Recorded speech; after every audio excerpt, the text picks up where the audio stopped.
इथे कोणताही सत्कार स्वीकारला जाणार नाही। एकतर हे राज्य दुखवट्यामध्ये आहे म्हणून कोणताही सत्कार स्वीकारला जाणार नाही, हे आपण समजून घ्या। जिंका, रिझल्ट आणा, मग सत्कार करा, फुकटचे सत्कार बंद करा। आणि या चळवळीतल्या तमाम साथीदारांना माझा जय जिजाऊ, जय शिवराय, जय ज्योती, जय क्रांती, जय लहुजी, जय मल्हार, सलाम अलैकुम आणि जय भीम। बंद होतो। पण मी जाताना आपल्याला एवढंच सांगून जाईल की आज वंचित बहुजन आघाडी पूर्ण ताकदीने या जिल्हा परिषदेला आणि पंचायत समितीला उतरलेली आहे।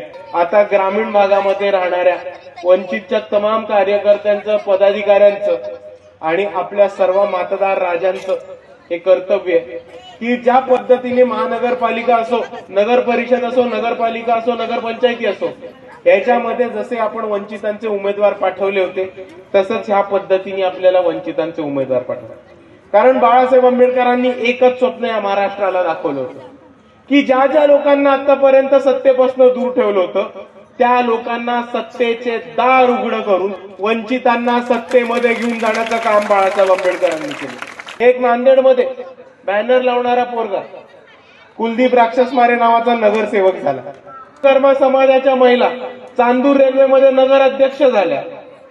मेघानंद जाधव एक शाहीर जो गाऊन स्वतःचा गुजारा करायचे, ह्यांना नगरसेवक केलं। आणि त्याच पद्धतीने एक शरद पवारांच्या नातवाला पाडून एका नाचणीच्या पोराला अरुण आबा जाधवांना नगरसेवक बनवण्याचं काम हे बाळासाहेब आंबेडकरांनी केलं होतं।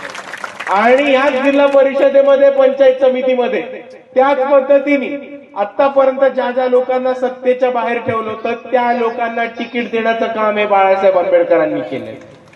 आपण इतर पक्षांमध्ये बघितलं तर खासदाराचा पोरगा उभा राहतो, आमदाराचा पोरगा उभा राहतो किंवा त्यांच्या घरातलं कोणतरी उभं राहतं। दुसऱ्या बाजूला कोणतरी कारखानदार उभा राहतो, श्रीमंत माणूस उभा राहतो किंवा कोणतरी गडगंज संपत्ती असलेला माणूस उभा राहतो। आपल्याकडे असं होत नाही। आपल्याकडे कोण कारखानदाराचा, खासदाराचा, आमदाराचा, मंत्र्याच्या पोराला तिकीट मिळत नाही, तर वंचित बहुजन आघाडीमध्ये वंचिताच्या